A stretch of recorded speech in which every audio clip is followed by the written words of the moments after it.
What's going on, everybody? This is Chris K at Burning the Red Shirt podcast here with Andrew P. Katz as usual. This week, we have Josh from Fantasy Points joining us. You guys know him as CFF guys. He's been in the space about as long as I can remember, maybe even before me. Yeah, who knows? But glad to have you on, Josh. We're going to talk AAC today. How do you feel about this conference and your knowledge of all 14 new teams or whatever is in there? Dude, I am so sad, going through this process of because conference realignment doesn't really matter that much to us until we get to whatever leagues use certain conferences. And so just looking at this league, I'm just like, oh, this is just a pale comparison to the Houston, Cincinnati, UCF days. And so, I'm excited to get into this because I'm excited to talk college ball and USF whenever I can. But it's a little bit sad going like this isn't maybe the monster powerhouse it used to be in CFF. Yeah, I don't know if you can call it a Power Six anymore. Like I have no idea what to think about what the vibe's going to be for the conference, because I kind of feel like you get a vibe for a conference either from like the rivalries, the systems, the top, or like the top and bottom of the conference. But all that is so much in flux with like a lot of the upper echelon moving out, and then we got some CUSA teams, the fun ones, moving in. But I don't know what to make of it. Yeah. Is UTSA and Tulane the two favorites here to win the conference? They got to be, right? Yeah, UTSA, Tulane, and then we'll talk about my favorite is SMU. So I think SMU's got a little, a chance. Of course, I'm not biased or anything. Yeah, let's talk about that chance. SMU, I mean, they have historically fun offenses, especially more recently, right? They have like 15 running backs that everybody's heard of, which is super confusing for me. And got a big talent in Jordan Hudson coming over from TCU. Josh, like, what makes you so high on them, at least offensively? Well, I mean, since they used to all be former Miami Hurricanes, I have a little familiarity with them. You said the quiet part out loud. Exactly. No, but I mean, you have this team that just SMU is very interesting in general. They seem, NIL is good to some programs and it's bad to others. I think it's been good to SMU. I think they got a lot of money to throw around. They got a lot of private money at SMU. And so I think they've spent that money. And I think when you're talking about a team that has a lot of former 4 and 5 stars coming in at a P5 level, and then coming down to the G5 in a conference that's really not nearly as good as it was even a year ago. I mean, I think they got a real shot offensively to be great. I mean, obviously Preston Stone, like hopefully he's not a bust. I mean, I think we all wanted him to be really good. And I think he was a gamer when he came in and he produced, but we'll see. But if Preston Stone can get it going, I mean, you got basically you got Jake Bailey, Jordan Curley, Jordan Hudson. I mean, just Keyshawn Smith, Romello Brinson. These are all former 4 or 5 star guys other than Jake Bailey, but Jake Bailey's got proven production. And I'm not even talking about Roderick Daniels and some of the other guys that they've already had there that were good recruits. So I just think offensively, they got a real shot to go up against easily anybody in this conference. And then defensively, I mean, I think we just got to see if their defense can step up. But they got a lot of returning production there as well. So, do you have a strong stance on how the target hierarchy and carry hierarchy shakes out? Yeah, I have a very strong stance on that. One, I think Jalen Knighton's going to be the guy at running back. Not Tyler Levine. Not Tyler Levine this time. He's not going to ruin my life by taking away Kamara Wheaton touches. So Kamara Wheaton was suspended in the fall, but Jalen Knighton. Go ahead. He's suspended. He was. Yeah. Oh, sorry. In the spring. Yeah. Okay. My bad. Yeah. So he was suspended in the spring. But there's a lot of questions around him. And Jalen Knighton, like from everything that Billy Embody, who's like the main beat writer that I go to, main source on 3 guy. Like he's just like, he sees every practice. And so he just has a lot of information. So, man, Jalen Knighton he's said like he's brought an explosive element to the offense that they just haven't had in years. And I think we saw that Lashley will give that guy a lot of carries at the end of the 2021 season. And I think he knows how to use him. You get that guy in space. He's a legit 4-4 guy. And in the AAC, that means something. LJ Johnson's number 2 at running back. And then wide receiver wise, you got, Jordan Curley is the number 1 there. Really, no doubt in my mind on that. Mhm. And then Jake Bailey is the number 2. And in fact, Billy Embody the other day was like, I would not be surprised if Jake Bailey went for 1,000 yards this year, which kind of shocked me because like that's not a guy that any of us are really drafting in CFF. So he's a guy that I'll try to pick up at the very end of drafts and redraft or dynasty and stuff like that because he's available at this point. But yeah, and then I think Jordan Hudson will, kind of probably slowly. He'll be wide receiver 3, but I don't think I think it'll mainly be those top 2 guys, and then the rest of it will just filter down. Is it too much to expect a total outburst from RJ Maryland this year? Oh, I hope so. I mean, I hate to keep repeating Billy Embody, but I find certain guys and I really trust their opinion. Mm-hmm. But he says he's a future first round pick and he thinks it's in after year 3. So yeah. I don't know if that's true or not, but I mean, again, it's the guy that got recruited by Miami. He, decommitted and then went to SMU. And I think he's a guy that, I think he can definitely be a guy. I mean, he's a wide receiver, right? He's 6'4", 210, but he's masquerading as a right. tight end. He's like when you put the cornerback at QB in NCAA. It's just exactly to get the athleticism over there. Exactly. So I think definitely he can be a guy. I mean, I just think the real question here is like there's so many targets. Mm-hmm. It's like how do you get them all the ball in a way that makes sense? And they seem to pepper, particularly Lashley loves to pepper as wide receiver 1 and then a slot. So how is RJ Maryland that slot? Is Jake Bailey that slot? Like I guess we'll have to figure that out. Totally. Rashee Rice had that huge season, and before that it was who was it? I forget. It was the guy that I know Andrew loved. Reggie Roberson, yeah. Is it fair to expect... Don't forget my guy Danny Gray either. Come on. Danny Gray, yeah, of course. That was like a big battle between me and Mike years ago of Gray versus Rashee. But is it unfair to think Curley can get the same type of production, or do you think it's like 80% and then maybe that 20% of Rice's production goes towards Curley in Maryland? Yeah, I mean, I think Rashee... I mean, even the greatest of lovers of Rashee Rice, like Chris K, could not have expected that explosion last year. I mean, one, that guy wasn't running a 4.40 3 years ago. But, yeah, I think 80% is probably a good number for him. Maybe a little bit more. I mean, they love Jordan Curley. I mean, they think the world of him. He just can't stay healthy. So the real question is, like, does Jordan Curley stay healthy? If so, he's wide receiver 1. And I think he is by a long shot. But, if he doesn't stay healthy, like he has never stayed healthy. He's due. His body's due. I think a team that would be, I think everybody's been on, similar to like Colorado State in the Mountain West. And I'm actually buying into this offense is Temple. Mm-hmm. And I think their offense can be pretty fun. I mean, we saw EJ Warner just chuck it a million times towards the end of the season. Adonicus Sanders had some value at one point. The other guy across the way had value. Now it's Ahmad Anderson. We get the CSU transfer and Dante Wright. And then they have the 2 tight ends that everybody's kind of in on this offseason. Are we being like too excited about a Temple offense, or is there like some legitimate firepower there? Yeah. I mean, I think there's some potential there. I mean, EJ Warner's definitely got some talent, and Ahmad Anderson, I think, can definitely be good. Dante Wright, it's hard. It's just hard, until you see the production from him. I mean, it's been 4 or 5 years since we've seen it.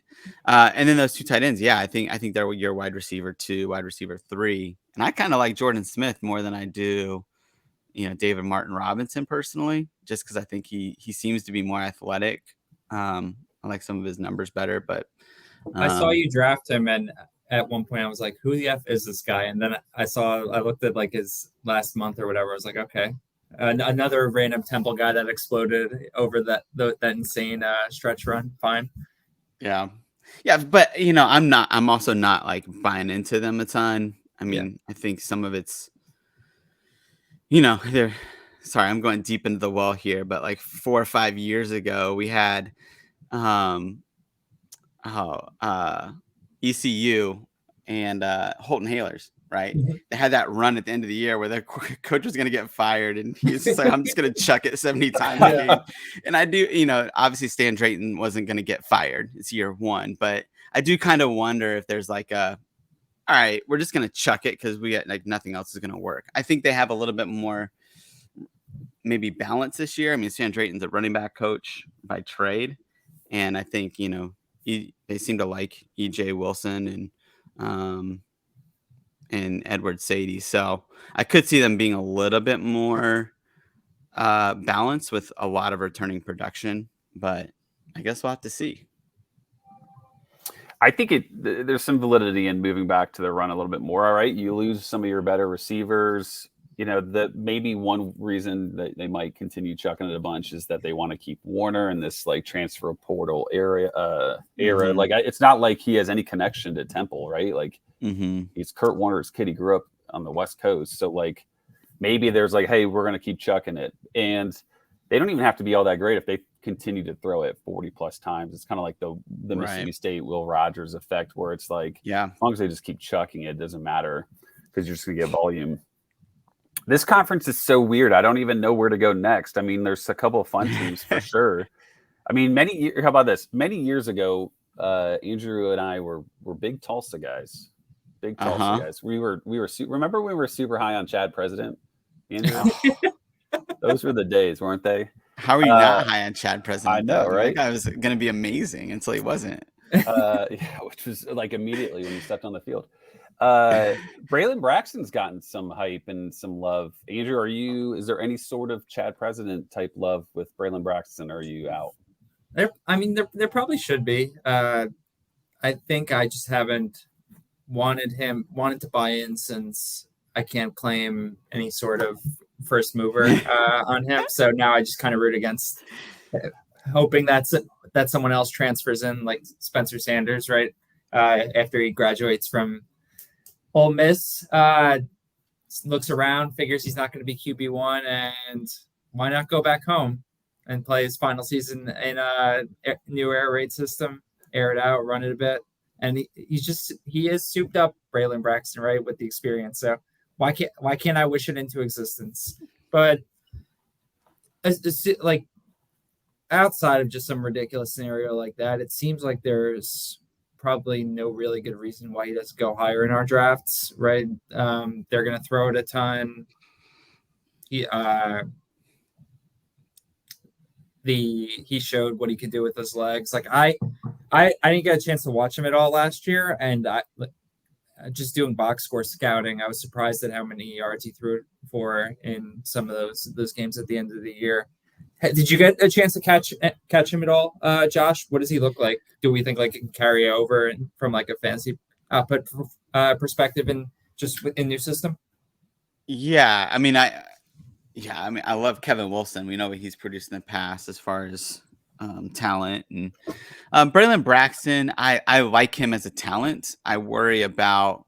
I mean, he lost so much production at the wide receiver position there, and I think overall there's like, I don't even know how many starters they're returning for on offense. So I just feel like he might be a guy that we might be able to get value at next year. But in 2023, he's a guy that I would worry about a little bit, because I don't think Braylon's good enough to produce on his own. But I do like him. I mean, and that's the type of quarterback that we all go after, right? These Konami code dual threats.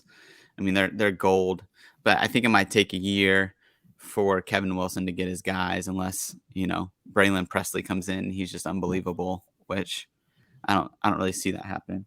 Is he going to play running back or receiver? I've seen both. Like, to be honest, I don't know, because I've seen beat writers talk about both.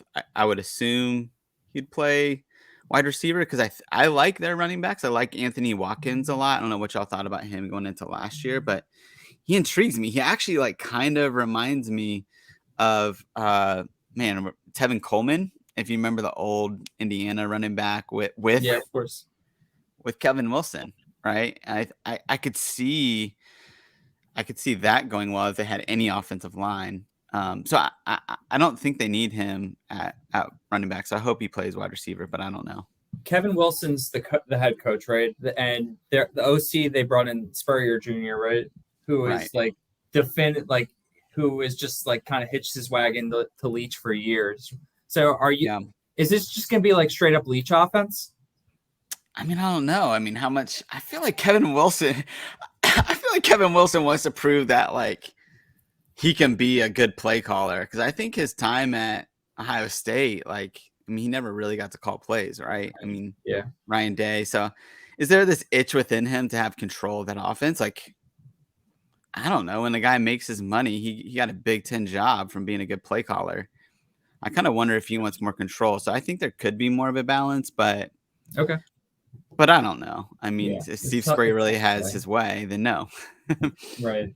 I could see a running back having a good season here. I mean, that's happened in the past with Tulsa, right? Just spread them all the way out and just do dives and go super fast.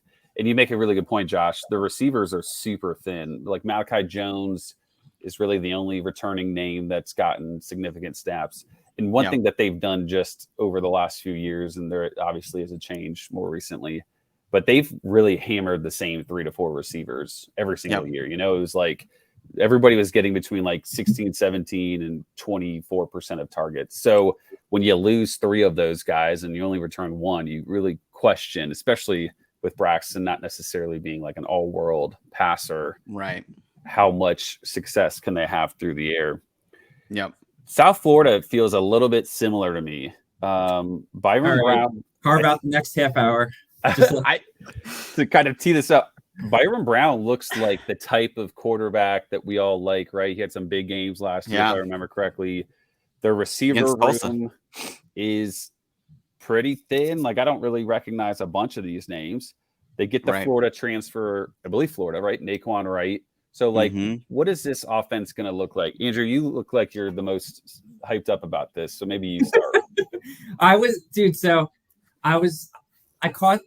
didn't watch the Tulsa game last year. Did some was just kind of following it all along. But then Thanksgiving weekend, I tuned in for some of the War on I-4, and I'm watching him for the first time. I'm like, this dude is amazing. Hopefully, no one else is watching this, so I can draft him next year. And all of our friends, all of the people who we hang with in CFF, I guess, we're all in on him too. So like, there's no real sneaking him by anyone. He still goes kind of late, I think, just because we're not quite sure if he's going to get the job straight out of the gate from Jerry Bohannon. Where are you in? So, Josh, where are you in terms of doors 1, 2, or 3? Byron Brown gets the job right away. And Bohannon is just kind of the team kind of mascot or team leader kind of deal. Bohannon gets it for a game or 2 and then cedes it, or it's just Bohannon's job for the year. Yeah, I'm door number 2, I think, and I hate that. But you know, Phil Steele, he talks to these coaches, and he gets them like an hour on the phone, and the one line in his write up is, have you read it? No. He goes, and it's the last line in the QB write up. He goes, and Alex Golish is super high on Jerry Bohannon. And I'm just like, knife goes into my heart. And I'm just dying. So I'm like, you know, it is so obvious that Byron Brown is just this gem. Like, you never know until they step on a field, right? But he stepped on that field, and look, these defenses weren't amazing, but he throws a good ball and he can run. It's like, what else do you want? Like, he's Hendon Hooker. Yeah, this is what you get in the AAC too. You know, it's not like he's going to be facing SEC opponents. He's super clearly that dude that, like, when you have him run like RPOs and shit, like it was wild watching him like actually like making decisions on the fly and like fake deking out the other team. And like, I think a lot of guys, they just kind of predetermine what they want to do, but it looked like in the moment, like this dude actually, like he's got it, and he could actually like just kind of ad hoc figure it out. And he's got the skill set. He's got it upstairs. And like, I think it, like, all he needs is kind of that chance in the system, and it's going to be awesome. Did you see who they took to media day? Jerry. No, was it They Jerry? took Jerry, yeah. Yeah. But I will say this: Nate Marquise has said out loud multiple times, like they kind of like Jerry as the face of the program because I guess he's a role model citizen and great leader for the team. And maybe it's just like, hey, we're paying our respects to a guy that's going to chill on the bench for the next 12 games. Maybe that's it.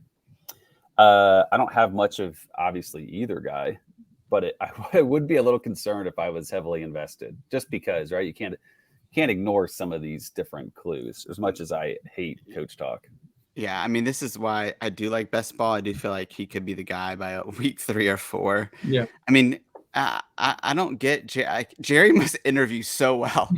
I mean, Jeff Scott lost a job to get Jerry Bohannon. It lost Timmy McClain and Jimmy Horn, and like that guy had talent. I mean, he just didn't know what to do with it, and it's just like, I mean, I'm not saying Timmy McClain's like all world. I might have a year ago, but I think I don't understand. Like, I mean, Jerry. He's got clear limitations to his game that Byron Brown I just don't think has. And maybe he fooled us. And maybe Byron Brown just stinks in practice. Maybe he's just a gamer.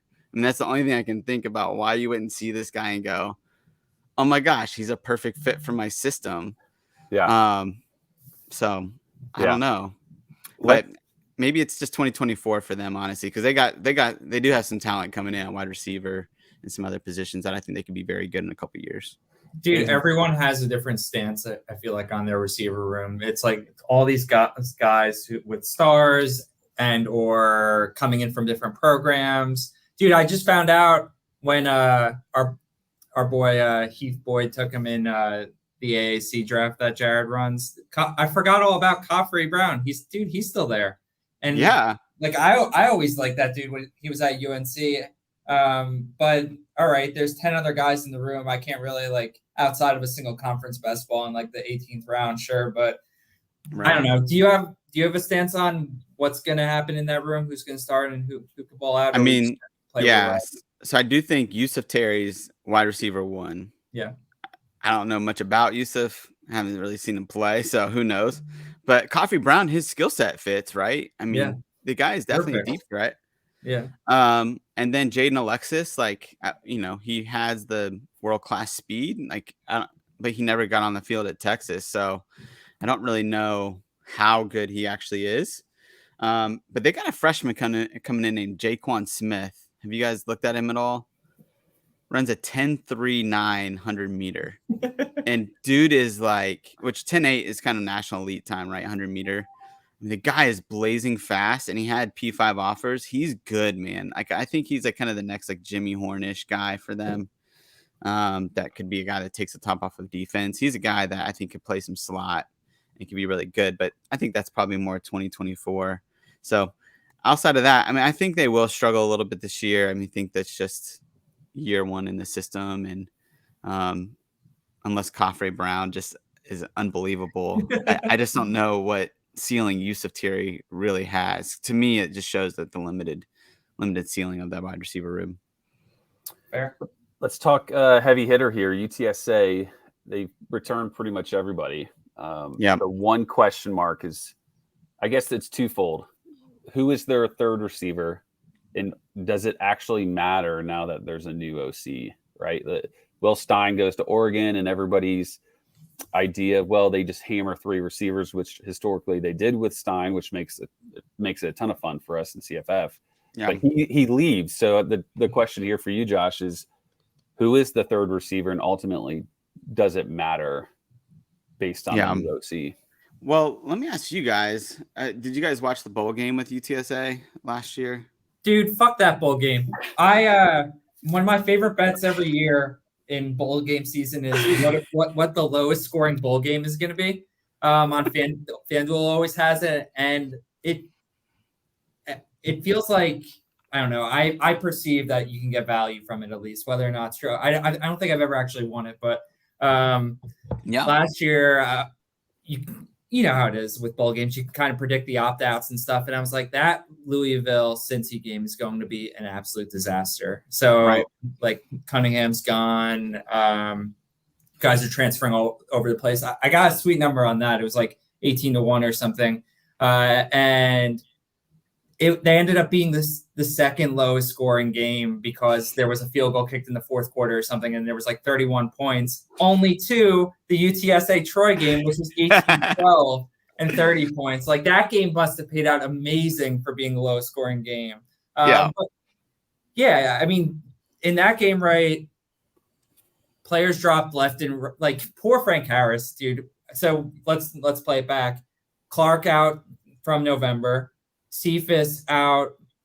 He got hurt in that. Like I assume you watched the conference championship. Yep. He clearly he got hurt in that game, and then came back in. But they're probably like, whatever, we're not going to play him. And then Zachary Franklin gets hurt in the game too, in the bowl game. So they're just running out. They're basically just targeting Cardenas a bunch. And I forget. I played a bunch of that dude Kellogg, and he did not get anything in that game. Right. Same. Right. And it was what was it, Carpenter who got all the targets? Yep. Yeah. And so I guess like maybe we can't take a lot away from Justin Burke, but I was very unimpressed with his play calling. And I just think eventually they got to run. Like they got, what was it, Barry Lunny, the Illinois OC. It was the old UTSA OC back in the day, I think, before Will Stein, and then it was Will Stein, and now it's Justin Burke. And I just think that eventually your luck runs out with that. Like, how do you get good play callers like one after the other?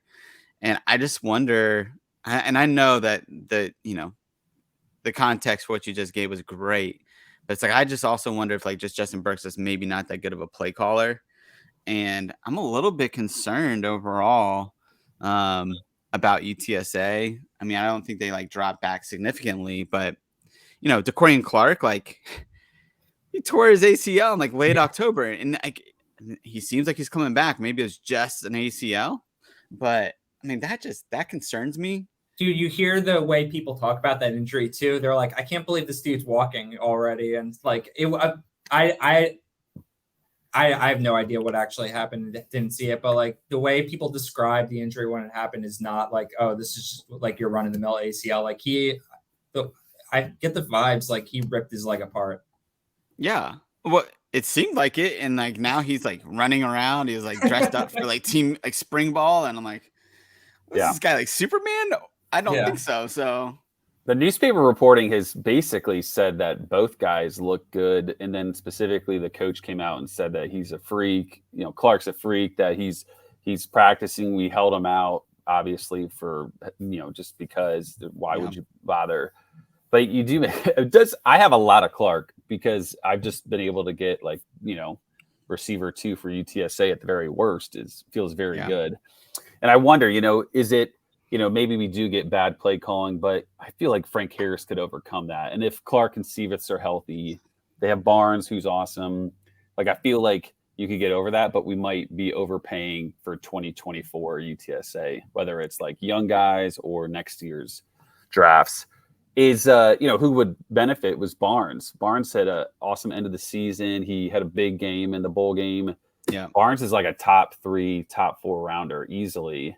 Is that too high, or is that like a good sweet spot, or what do you think, Josh? No, I mean, I think there is shades, and they don't play like this, like each other, but like Dwayne McBride to his game, like where he came on at the end of one season and then comes on the next season. I could definitely see that Kavorian. I mean, I really like him a lot. And then Nate's really high on him too, from C2C, and Nate's got a good eye for that stuff. And so, I like Kavorian. I definitely think he could be he was right in that bowl game. He was the beneficiary of some of those injuries. And Frank Harris, the other thing with Frank Harris is that, and it hasn't happened in a while. So, and maybe just injuries are just luck or not luck.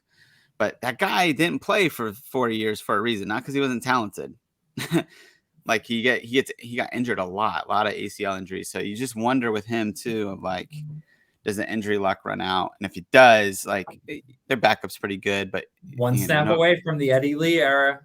Yeah, I do. Eddie Lee is a legend down here in the state of Texas. So, but I do think Kavorian Barnes is the guy that I would probably lean on more than others. Although I have been taking more Clark myself, as like with Franklin gone and just the reports that he seems to be good. Barnes is the only guy I've drafted, I think, from UTSA And even though I'm a little sketched out by just like you can envision outcomes where okay, they brought in that dude from Vanderbilt who doesn't seem that great, and then they brought in the top JUCO RB2, right? I don't know if that kid's good, but I just kind of hold my nose and take him a lot more often than not when he's available in like round 3 or 4 because the upside is like top 2, top 3 RB in all of CFF. So I'll ride with that. Yeah, he was just super impressive. Yeah, for like an early on in career type thing. And other running back, and it was funny, right? We all talked about other running backs, and then ultimately it was none of them. Which I'll tell a quick little story here. I was in the CUSA draft last year, and that Jared puts on from C2C. I had Frank Harris and Austin Reed as my quarterbacks, and I got 7th out of 8th place. Like, sounds like my season last year. I had, dude, my flex players were literally the worst, leading with Ty Edwards as my 2nd round pick. All right, really quickly here. You're the only one who was on him, I think. Yeah, gun to your head. Got a signed shirt by Ty Edwards. True story. Who's your 3rd receiver? Whether it's a good position or not, but who would be that 3rd receiver? Real quick, Josh. I think it's gonna be. I think the third starter would be Tyke. Kellogg. Ogle Kellogg, how you say his name. But I think Chris Carpenter will probably get maybe wide receiver 3 production, if that makes sense. Okay. Andrew? I have no good. I don't know. I've taken in like different dynasty or type formats and stuff. I feel like I have a little bit of Kellogg, a little bit of that dude McCoy who ripped it up in JUCO or whatever. But I don't know. I'm not really going out of my way for any of them. This feels like a really good jumbo receiver 3 situation, Andrew. Yeah, but I don't think it is because you're picking between 3 guys for that 3rd spot, and then you need to be right about that, and then you need one of the other 2 to get hurt. So it's not just like trying like where it's a locked in 3rd guy and you just need something adverse to happen to 1 or 2. You need to be right on a 3-sided coin to start with. Okay, that's fair. I think what's interesting too is that I've seen like several different places like hype up that this freshman David Amador. I don't even know if I'm saying his name right. Have you guys heard of that guy? Like, so it's 4-sided coin. All the guys that everything has been like Willie McCoy or even like Devin McQuinn who ran like a 10-800 meter, and then it's like this guy David Amador, like he was at North Shore, which is a powerhouse here in Texas high school. But it's like that guy, like he's kind of the future wide receiver they're talking about, although he seems kind of limited athletically. But that's another name that you could throw in the mix. And do you ever go to high school football games in Texas? Nah, man, I got 4 kids. I got other things like I'm doing on Friday nights. All right, we're fair. You mentioned Dwayne McBride.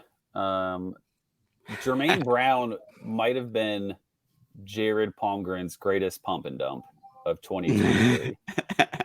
Jared loved Jermaine Brown, and I think we all slowly talked him off the edge and got him. And now I don't think Jared takes him at all. So, but Jared was a fun participant of my inadvertent pump and dump tweet, so I shouldn't rip on him too much. But are you on Jermaine Brown at all? I mean, like McBride was cool because he was big and he was getting a ton of carries. Like athletically, he didn't feel like an impressive figure, but Brown is smaller, more athletic, I would say. Is there any chance that we see McBride usage out of Brown this year? I don't think so. I mean, they brought in Isaiah Jacobs, the former Maryland running back, and then brother of Josh Jacobs. So I think there's going to be enough of like an RBBC that I don't see that Jermaine Brown. The other thing is like, I think they have like, I don't know, less than 20 career starts coming back at offensive line. Like I'm not buying Jermaine. Jermaine Brown wasn't that good to begin with in my eyes. Like to be warranting a top, 10 round pick. Like I would stay away from UAB in general. I mean, I think there's a lot of questions now. Those questions could be like maybe like Alex Mortenson's like the next coming at OC, and maybe Trent Dilfer is just like this amazing CEO. He certainly was as an NFL quarterback. But yeah, I don't know. I mean, I don't know what Dilfer is going to do. It feels like there's a lot of unknowns in like to base it off of previous years. They're returning 3 starters and like 30% production. I think they're one of the worst. I think their offensive line is like 130 and like returning experience or something. It's just like none of this is like setting up for the type of player that we want to hang our hat on. And Jacob Zeno, are you any part of you, Andrew, that likes Jacob Zeno? I also pumped and dumped Brown. I feel like I'm out at this point. Like I was drafting him for a while, largely because I mean I love dual position eligibility. Yeah. That's so fun in best ball. But the O-line thing definitely sketches me out. Every time Dilfer does something wild and unpredictable, I'm like, is this guy ready to just lead in like a super professional program like UAB has been in the past, like so reliable? And no, I think he's going to take chances in lots of different ways. And who knows how that plays out? Whereas like in the past, the UAB running back's been this like kind of super just predictable thing, which is awesome. I don't know. Now I'm sketched out enough where I'm not really actively drafting him. But dude, I don't think I ended up getting him in the CUSA best ball this year, but I'm interested in Landry Liddy more than Zeno. It would have been so much more fun if he stayed at Louisiana Tech. Like I don't know why he decided to leave after 1 year. Like dude got on the field year one. The numbers weren't amazing, but like what more could you want than that system to kind of nurture yourself into production and growth for the next like 2-3 years. But I don't know. Watching Zeno play quarterback, it's like, all right, dude has a cannon of an arm and he's like pretty athletic, but I don't know. Like he's Malik Hornsby. Yeah, like a jacked up version of that, I guess. But I feel like that's probably not going to work out throughout the entirety of the year. Like I wouldn't be surprised if we see Liddy on the field sooner than later. What do we think about Rice? They have a lot of unknowns. They get JT Daniels as quarterback, which, good Lord, man. I just don't even know what to think about that anymore. The least sexy running back room in America, like Ari Broussard and Juma. Rosner transfers out. And then Cedric Patterson, like people start looking at the roster and he's not on the roster anymore. So like, I think conceivably Daniels can provide for 2 receivers, or do we think kind of that Rosner usage goes to McCaffrey? I wish I had drafted more McCaffrey. I've taken him like in the last 3 drafts I've done now, but it's not enough. Can't play catch up with those first like 15 drafts or whatever. Like, right. Dude, we've seen every time Daniels is on the field, whoever his favorite receiver is gets like 25 targets a game. It's amazing. So yeah, now that you've got, whereas I think you could argue you had like a 1A, 1B with Rosner and McCaffrey. Like I think that just largely consolidates just obscene usage for McCaffrey. I said CUSA before, but I should have said AAC because that's what the conference we're talking about, conference only best ball draft. But before Patterson transferred out, I was like, well, who's going to be the WR3 at Rice? Like we're in like round 8 and I already don't know who any of these players are. But I ended up drafting UCLA transfer Matt Sykes. I guess he's probably going to like get some targets, but it's going to be just tons of McCaffrey. I think it's like, I don't know what is too high for him at this point in terms of where you're going to draft him. Like he's probably going to get usage on the ground in some capacity, right? Like why wouldn't you give him some cool like shotgun snaps every now and then also? And I think he's just going to get targets for days. Yeah, that's the type of transfer in Rosner that is like potentially game changing for CFF, and what makes it so frustrating because it's like I don't have barely any McCaffrey shares because like I was grabbing Rosner late, and I was like, oh man, I like that guy's just a touchdown machine, and with JT Daniels, yeah, you can support 2 wide receivers. And so now I'm looking and like, oh man, Luke would have been great to have, but then it's also like, man, like, yeah, it's just a bad team. So, you just wonder, but if JT stays healthy, then man, look out for Luke for sure.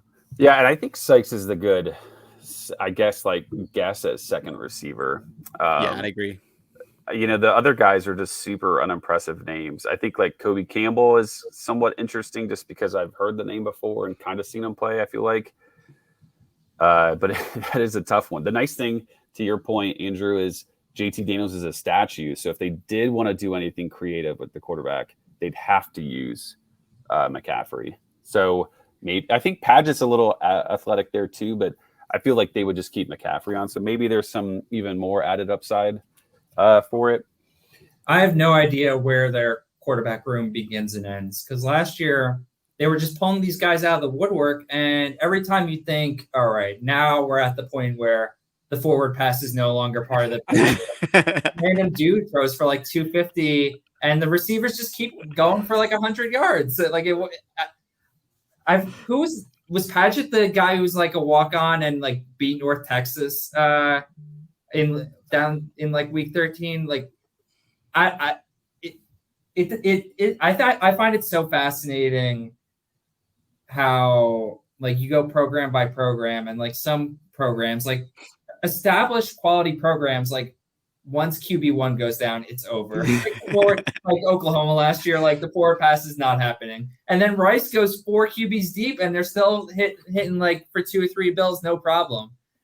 It's crazy. Yeah. And that, like, just from like a handicapping perspective and betting perspective, like that remains like such a huge edge if you can identify like when a backup quarterback is just totally about to suck the life out of an offense, like, because that will never get properly baked into a line. Like the idea, whatever, like there's no way Vegas was going to set a proper Oklahoma Texas line for last year minus Gabriel, even though they swung at like 10 points. What the final score was like 55-3 or whatever.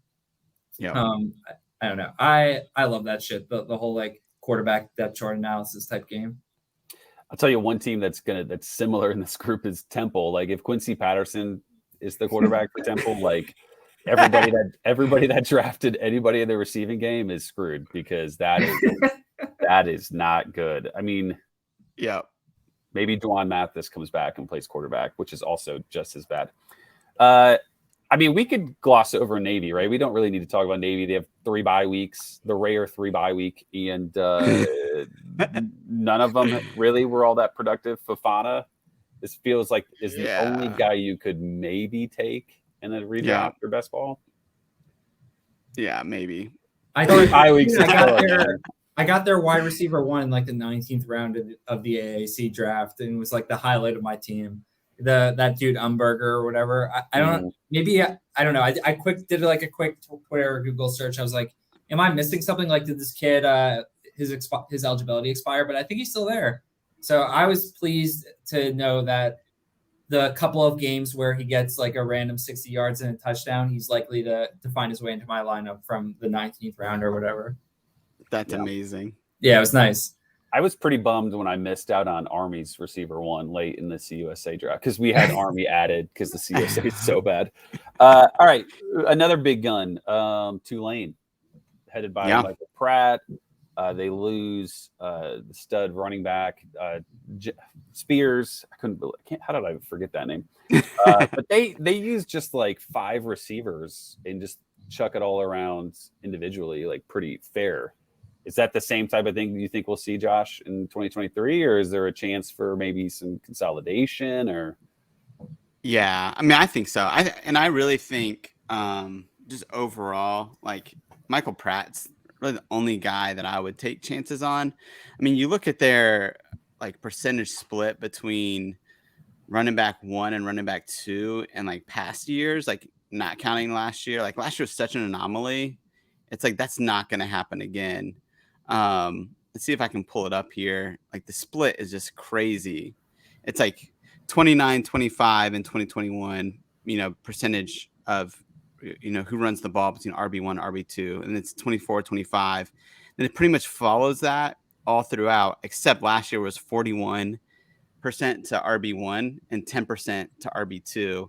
And so it just feels like, I don't know. I think people could fall in love with a, Shoddy Clayton or something like that. But it feels like this is going to be RBBC, and it's going to be Michael Pratt, who's really going to be the only one that's going to give us production. Because I don't even know, again, who are you going to rely on there? A wide receiver. In my opinion, it's going to be hard to figure out.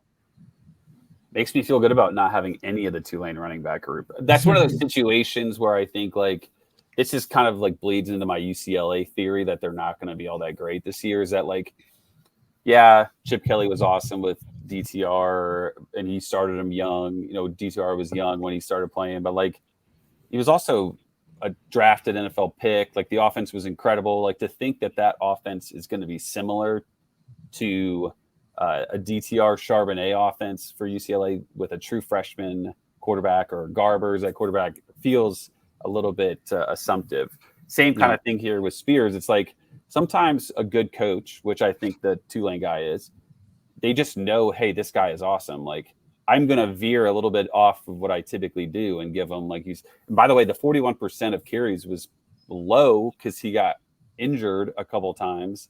I don't think he finished a game or two or missed a game. They kind of did like this weird, kind of like an NBA load spell where they're like, all right, let's not use you too much. Like, because he'd have games of like 12 for 102 touchdowns and you're like, I want more. And then it's like, no, he's good. We're going to get the other guy in. So let's talk. I'm going to ask a dynasty question. I liked Kai Horton when he came in and then immediately got hurt, but I thought he looked pretty awesome to start that one game. I drafted Horton in like a super deep, this best ball league that Nate put on. That's 24 teams best ball. I feel like that was a good pick late, Kai Horton. Do you think like there's any chance he's a valuable asset next year? Yeah, I mean, I think Tulane quarterbacks in general are like valuable assets. Are they going to be like game changing? I mean, I think Michael Pratt's probably the best that they've maybe he's ever had. And I don't think he's like a game changer.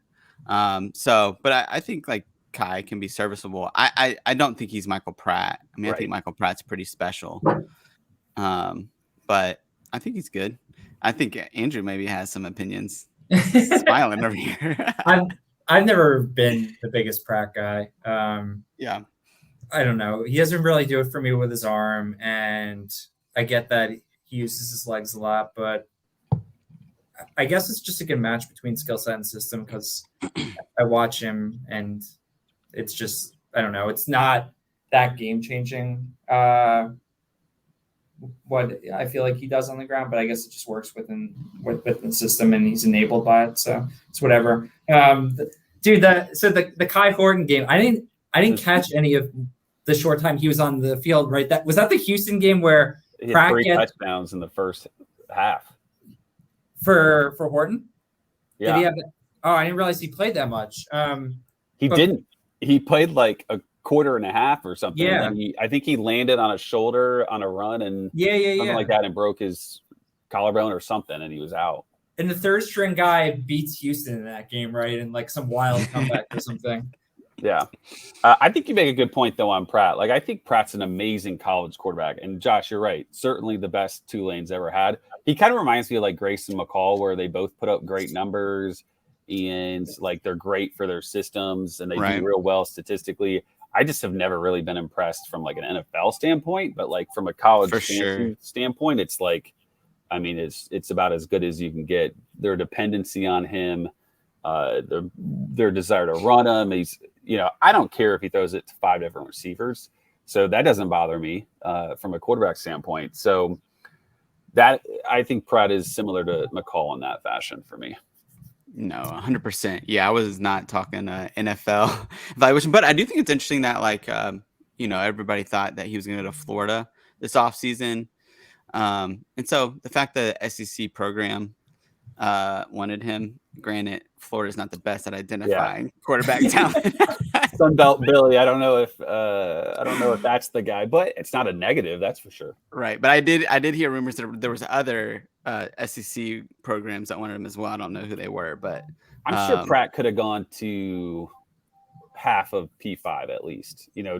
Obviously, if you have a great quarterback, you're not going to grab Pratt, but like I think he could have gone to a lot of places. Yeah. I think, I see a lot of people kind of trash like 247 or different ranking services, but like there's a level of like if a guy is ranked as a mid 3-star, there's a reason why he's ranked as a mid 3-star. It's because he's just got his physical limitations, and I think that's what you see with Michael Pratt. He's a guy that's good or above average at probably most things, but not really great. Like you don't go like, what's the one thing that he's going to do well? I mean, he's kind of like a career backup in the NFL is kind of what I see him as. Yeah. So North Texas has had some really fun historical offenses. Austin Awney surprised us all and did a couple of things. He looked great, and he beat out Grant Gunnell, sent him to Sam Houston, I think, right? Yeah. So is it possible, like Chandler Rogers or Jace Ruder? I feel like you're closer to this than the rest of us here, Josh. Like, who wins the quarterback job, and is that actually like a late round pick that you want to make? I don't know. I mean, Chandler Rogers was a guy I was on very early, and a guy I really liked. He's probably one of those pump and dump guys that you're talking about earlier. Now that I'm thinking about it, because he struggled in scrimmages, and Jace Ruder looked good, and so I don't really know who's going to start there, and so that's done enough to scare me off of Chandler Rogers. But you go like before Jair Shorter transferred out, they had like 5 of 6 of their top receivers coming back, all their running backs. I mean, you just see the returning production. You go, this offense has a chance to be legit. Yeah. You just, it scares the bejeebies out of me that Jace Ruder might be the starting quarterback. So go ahead. Do you get fraud vibes from Eric Morris at all? Bainbridge brought that up, and it's like, yeah, potentially. Yeah, I do too. Yeah, potentially. I mean, I think this is a guy that maybe he just has rode some coattails onto a G5 job. So he scares me a little bit for sure. Mm-hmm. And I thought Chandler Rogers was actually, a guy that's throwing high 60s percentage wise at ULM. I mean, it seems like it'd be a decent QB. And now he's all of a sudden like, he stinks. And I'm like, the system's not that complex. I'm like, what's happening? Yeah. And they have a ton of talent. Like you said, I recognize every single one of the names on the top 6, except for Jordan Smart. And I feel like I should have heard that name before, but they got big transfers. They got Trey Cleveland and Blair Conray. Like those are like P5 guys that made smart decisions and went G5 where they could excel and at least have a great collegiate season to end on, right? Whenever they're done. And their running back room was 3 or 4 deep last year with very viable guys with, I think it was Johnson and Ragsdale and Ayo. I'm not going to try to pronounce the last name out of respect to that family. So like they have a lot of talent. Oscar. Don't forget Oscar. Oh, and our guy, Oscar Addo. Man, that was such, man, you just had to do that. I remember like it was yesterday. Was it? I think we were all on him at some point. It's great. What a great guy. And then he just tears his knee up like right after every single draft is finished. Yeah. So RIP. But, they have a ton of different talent there. It feels like if you get good quarterback play that this is going to be like an incredible offense, at least for G5 ranks.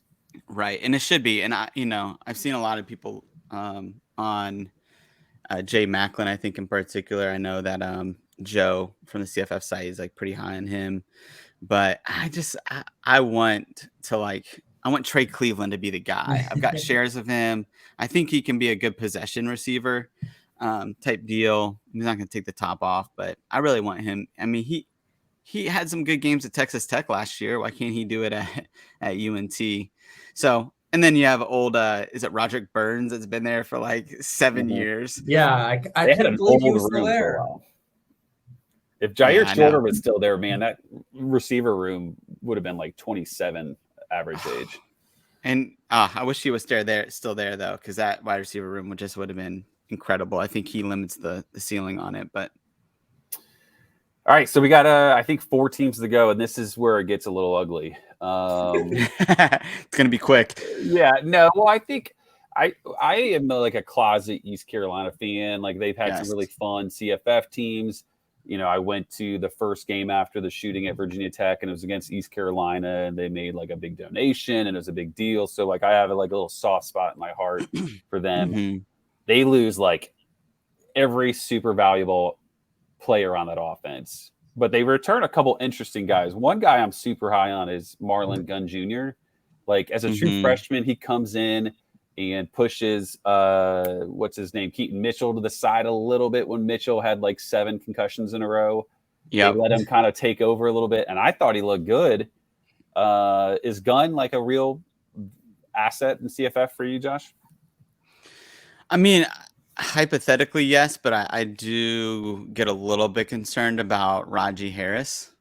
I don't even know if I'm saying his first name right. I'm glad we're not like official media people over here. Yeah, We'd be in trouble. But yeah, I think they really like Harris a lot in that backfield. And so I worry about him taking some carries away. I think Marlon Gunn, if this was 2024, I'd be like, man, like that guy definitely needs to go top 10 rounds. But I worry a little bit about this year about RBBC. But I like Gunn. He's going to be first up. Harris is coming off an ACL injury, so it's going to take time for him to come back. So, yeah, I think Gunn's where he's getting picked in drafts. I think is great value for him. Yeah, it's a good upside pick. They also brought in that dude Gerald Green, right? It feels like they want to kind of at least start initially run out 3 guys and see kind of how the cards shake out. But I don't know. I didn't get to catch much Gun last year, but a lot of people I trust, including yourselves, like him, so I can buy into it. Yeah. I've found it so interesting how immediately following the bowl game last year, the coach just in the bowl game press conference basically was like, all right, it's the Mason Garcia era. It starts right now. Like, dude's been here 3 years. We're not going to the portal or anything. Like, it's his show. I have no idea what he brings to the table from a skill set perspective, but it's always nice to just have a complete lack of ambiguity and some certainty surrounding anything in CFF. So I was happy to grab him in AAC best ball, just as like, okay, this is a foundational piece for my team. Like it's a mutual fund in all likelihood, but I don't know. Do you know anything about his skill sets? Is he going to do anything interesting? Yeah, I love Mason Garcia. I think I have so many shares of him in all our best balls that we do. Oh, really? I never even noticed. Yeah, I'll grab him at the end because nobody wants him. But he's a guy that came in as USF or Navy. They rushed for 100 yards against. He's like 6'5" and like 230 pounds. He's a big guy, but he's athletic, like basketball background. He's one of those guys where like they talk about him in practice, and he's just like literally has like NFL type arm talent, skill. But like, I think he struggles to process the field and process an offense, and doesn't seem important. And man, I hate even like putting this into the air, but Steven Ego, he's the beat writer for ECU, does the podcasts that are great right now on position previews, and he's adamant that there's a QB battle between Mason Garcia and Alex Flynn, because Mason Garcia just really struggles to process. And so as strong as his arm is, like if you don't know where to go to the ball and you just bail out of the pocket really early, there's some concerns. So I think Mason Garcia is a better CFF asset than he is like an actual college quarterback. But that's how we like him, Josh. I think if he can like keep the job, he's a 20 to 25, point per game guy. Whereas Alex Flynn is just like a game manager. He's Hank Bachmeier or whatever. So I'm hoping that Mason Garcia keeps that job. The one thing they have going for him is, or I should say for Garcia, if he does win the job, is that like that game script is probably going to be pretty bad for Gunn, to play a little devil's advocate there. Like that is a concern for sure. It's like, how much are they going to purposely run it with Gunn or whomever if they're down by 2 to 3 touchdowns every week. And I don't know how great their defense is, but I know that if you're starting a guy that can't process the field and you lose a couple big receivers and CJ Johnson, Ian Winstead, like you're probably going to be playing from behind the whole time. Charlotte feels like another QB battle, right? Like, I don't know if we even care about it, but like, what happened to Xavier Williams? All of a sudden, like, I thought he was pretty cool was a year or two ago when he played some. And then all of a sudden it's like, yeah, Jalen Jones is probably the guy. You know, he's gone, right? Xavier Williams. I know, but I'm like, how did he, like, it seemed like he wasn't going to be the guy and he left, which baffles me. Well, it seems like they're just like bringing in all sorts of transfers, right? I think all their quarterbacks are transfers, if I'm not mistaken. It's like Micah Bowens, Jalen Jones, and it's like, I don't know, man. That whole thing, there's so much turnover there, right? And then at the wide receiver position as well. It's just like, I don't know what to make of this other than that running back, Durrell Robinson. I think he's going to be pretty good. And Shadrack Bird obviously has some talent as well. Yeah, well, you could definitely quibble with or just project that this team's going to suck. And what is that going to do for the run game and running back production? But right, what they want to do is run the ball 60 times a game through their running backs. Which, I mean, it's nice to know that just from especially given the cost, like all their running backs in redraft are not pretty much free. Right. So for a while I was drafting Shadrack Bird pretty regularly, but I hit up one of their beat writers and he like kind of set me straight that like, all right, Bird's going to be like a core part of it, but he's not one of Biff Pogge's guys. Like he brought in Durrell Robinson, some transfers, name I can't remember. So the idea that they're just going to lean on Bird for 20 plus carries, probably like that might not be what's going to go on here. So,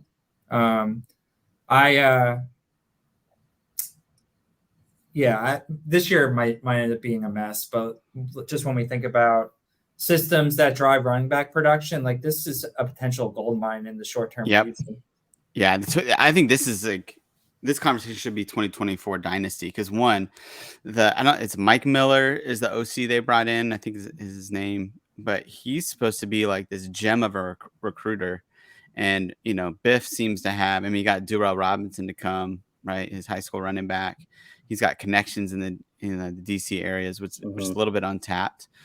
I think that this could be a team that long term, like these guys tend to get good offensive line. These type of coaches get good offensive lines. And then Robinson, to me, is like an underrated asset in Dynasty. And I think he still goes high, but I think he should be going higher. Right. Because I think in 2024 and 2025, he's going to be really, really good. It's unfortunate with Bird because I think Bird's talented. But I think you read the writing on the wall and it seems like this guy, Biff wants to get his guys in and, and start the future. Yeah, Biff to me is like a game manager, CEO type or COO type. Yep. Where it's just like, hey, I'm gonna get these different assistants and let them run things, and I'm just kind of like the glue that holds it together. He had this like kind of interesting position at Michigan where he was just like this like advisor to Harbaugh in a sense and like team leader, culture guy. Getting fights with other coaches on Twitter. Yeah, I was very see, he's leading by example. And I would imagine, whatever the OC wants to do is going to happen. And great point, Josh. He has a big connection with like the DC, Baltimore area. That 1 5-star defensive end that transferred from like Bama to a small school up to Michigan is a perfect example of like that guy only went to Michigan only because of Biff. So I think you're going to see some people that have, some potential good recruits that go there just because of him type of thing. So final 2 teams, Memphis and FAU. Let's make Jared Sweat, Casey Thompson talk for another couple of minutes. Memphis, Seth Hennigan has had some fun seasons. They have a really loaded up running back room, I feel like. What is that offense going to look like, Andrew? You got a certain vibe on how that'll play out this year? At this point, I feel pretty scarred by drafting Memphis running backs from the past few years, and maybe that means it's the perfect time to draft the load newest up. one that they brought in, Blake Watson, but I haven't done it yet. Receiver, I have no idea. They've got a bunch of guys, right? But I have no idea if any of them are gonna like actually do anything that actually makes them worth drafting. I feel like the offense should be pretty productive. I took a flyer on their tight end JUCO dude that they brought in last year and sat behind prescore, and I forget his name. It starts, yeah, that dude. I drafted him recently and felt decent about it, even though like it seems like they've got this plan with their tight ends where they'll bring in a JUCO guy, that JUCO guy sits for a year behind the other JUCO guy, and then that guy comes in, and they brought in another one now to presumably sit behind Lamphere this year. So I'm hoping that potentially pays off, and he can. The bar isn't that high for tight end production, right? To actually be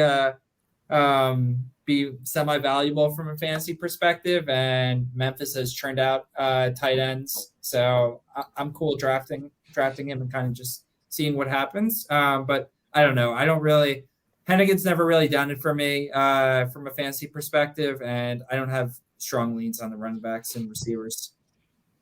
Yeah, I think this is going to be a better actual college football team than a CFF team. Like, I think Hennigan is potentially worth drafting, like you said, because I think they have skill in the wide receiver room. I don't know if they have a wide receiver one, if that makes sense. Mm-hmm. Yeah. And same thing with running backs. I think all those running backs are really, I mean, they've all been productive at some point, but they seem to want to go to RBBC. Personally, I think they should fire Ryan Silverfield if they go like 7-5 or whatever. Again, like they're just, that guy is slowly killing that program. And this is a program that multiple guys have come in, taken over, and done really, really good with. And it's like, if you can't pull off 9 to 10 wins a season, and he was handed a freaking gold mine by Mike Norvell. I mean, we can see what Norvell's doing at Florida State now, and he ruined it. And so I'm just mad at Silverfield. So I don't want anything to do with Memphis. I don't know if I'm emotional. I don't know if you've listened to our other conference pods at all, but we like to try and kill one or two coaches per show, and recommending the axe for Eric Morris. I can take, if you don't want to be on board with that's fine. And I'm on board with your Silverfield take. It's just stagnant. Like this isn't getting the program where it deserves to be, and it should be looking to go. And they have good players. Like Blake Watson has been awesome at ODU, and Ducker was good. Was at Northern Illinois. They got Blankenship from Toledo when he was quality. Like how is he going to mess this up? You either be good on the field or you give me a fancy asset and win 6 games. I don't care, but it's no in between. You got to give me one. Right. The Lamphere mention is interesting because I do think tight end is a position that like we have to find these random guys that could be valuable mid to late because unless you pay a kind of a crazy cost on some of these guys, you're really just taking a stab in the dark. That feels like one that could be interesting because they do use the tight end obviously a good bit. So FAU, I mentioned Casey Thompson. I think, I've talked to Jared on CTN a couple of times about it. He loves Casey Thompson. I get it. And his kind of like his stock has gone up since he transferred to FAU. Josh, are you pro Thompson? Do you think he's nothing special? Where do you stand on him? Yeah. What's Jared's take? I would love to hear kind of, but why? Because of who's their coach now? I forget him. I see him. Yeah. Tom Herman. Perfect. Yeah, he comes over to FAU, and he, Jared did a good job of not saying, full Sam Ehlinger, but hey, if you can make Sam Ehlinger like a superstar, why can't you make Casey Thompson like a quality CFF asset? So I think that type of thing is where his head's at. Yeah, I mean, I like Casey Thompson a lot. I mean, I think I have him. Where do I have him in my rankings? Let's see. I have him QB 14. So, I mean, he's a guy that I'm pretty high on personally. I just think like Tom Herman wanted to get his guy. He wants to run a quarterback. That's what he does. He's done it with Greg Ward. He did it with Sam Ehlinger. Casey Thompson is not a guy that's run a lot on designed runs, but I think he can do it. I don't know if he's big enough to handle that. But also, I mean, this is a team that is returning a ton of production. I think they're returning like 68% on offense, 8 starters, 10 starters on defense. I mean, this is a team that could really come in, and they just were a quarterback away, I think, from, and LeJohntay Wester maybe is the bigger beneficiary of this. But I do think Casey Thompson, he throws a good enough ball. He throws a good ball, and I think he can run. I mean, especially in the, like, you always have to, like, you know, when people drop down a level, you got to say, okay, like the Big Ten was not going to be a good fit for Casey Thompson. And neither was Sark's system, because Sark didn't want to run the quarterback. But, you know, I mean, this is a guy that came in with Cam Rising back in the day. And I think he's a better runner than Cam Rising. And so I think this is a guy at FAU that could absolutely be really, really good.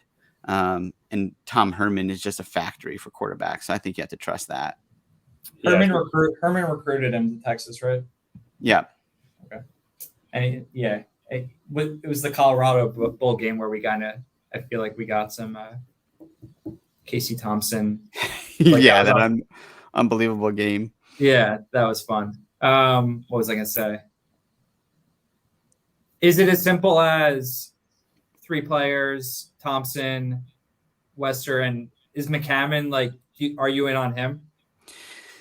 Yeah, so I struggle with some of this stuff because, like, you know, all of us, like, we got, like, you guys are the first guys I ever played CFF with, like, you know, all season long. I was listening to y'all's podcast back in like 2011 when you guys, you know, before BTR made, you know, came back, right? The original BTR. That's how I got into all of this. Was, you know, you guys in that league that we did, that big dynasty league that Zach started. And so we, you know, dynasty is our first love, at least my first love. And so I was on McCammon very early. I think sometimes when guys don't produce, whether it's from injury or other reason, like I tend to like come off them a little bit, or we just realize what they are. So I like McCammon. Sorry, that was a really long-winded way of saying I like McCammon, but I think he's just limited in ultimately what he's going to be. I don't know. I think there's enough talent there. If Kobe Lewis can be healthy, that I could see them going RBBC, because that's kind of like what Herman likes. Like, he likes to, I mean, even when Bijan was a freshman, he lost his job because he wanted to, like, rotate running backs with Keontae Ingram, who's, you know, not bad. Don't say that name out loud, please. But he's not Bijan Robinson. How long until Javion Posey takes over at QB? Don't break my heart.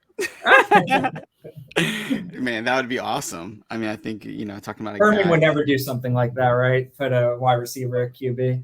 Never, not in the middle of the season. Yeah, that's a great point, though. You know, as much as I love Posey, I never even crossed my mind that he might do that. Andrew every year loves to find, like, he tries to attempt to find the cheat code, and this is this year's cheat code. We talked about it a while back, months ago. And we talked about how, like, Posey, like, was quarterback, then he wasn't. Then, like, if you look, like, literally, we spent like an hour each individually trying to find anything on him on, like, in Google and stuff, and nothing. And he's not even listed on Mike's CFF depth chart on the CFF site, but it could happen. And if it happens, it's big. I like Thompson. I mean, obviously from a CFF aspect, I like him. But I just think, like, at Texas, I was never like, that guy sucks. I was like, oh, that guy is decent, not bad, nothing crazy. Right. You know, sometimes you watch a quarterback and you're like, that guy should move positions immediately. And I never got that with Thompson. So now he's being mixed with Herman at a G5 with a Wester that's awesome, and some other guys that are quality. Like, this feels like in 2024 offseason, we should have been maybe more on him. He's like one of those guys that's like, we should have seen this coming. But I think his hype is growing as Jared talks about him, as we talk about him, and then just the general public gets to learn about him. So, yeah, I've tried to stay in that 10 to 12. I've tried not to, like, reach for guys this year because I did that so much last year. And so I'm hoping he can stay in that 10 to 12 round range, because it's an awesome range, and even lower than that. But we'll see. Hopefully he doesn't get too hyped. Awesome. Well, I think we knocked them all out this time. We didn't do the whole Stanford thing like I did with the Pac-12 conference. Sorry about that, Cardinals fans, and I think it was Corey that was bummed out about that. Real quick, Josh, before we go, tell us what you're doing at Fantasy Points, what we can see, what to expect for the season. Yeah, so we're just putting all of our team together there, and so I have a couple more announcements rolling out. But we're gonna hit everything from CFF to DFS. I think for a while we were just gonna do DFS stuff, but we've decided with Zach Hall coming on, and he's just got some great stuff like matchup reports and gets really into the granular details that we all love, and that stuff, and some projections as well. We're gonna do weekly projections, so I'm really excited. I think that we're gonna have a good team. I always like to, work with some good friends. And I think it's going to be a fun season. So that's what we got going on.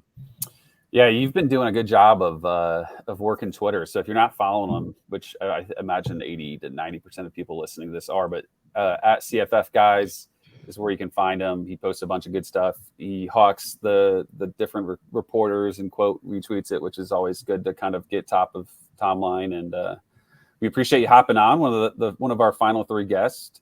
We've had a lot of fun doing these, and appreciate you hopping on and chatting AAC with us. Thanks, yeah, buddy. man.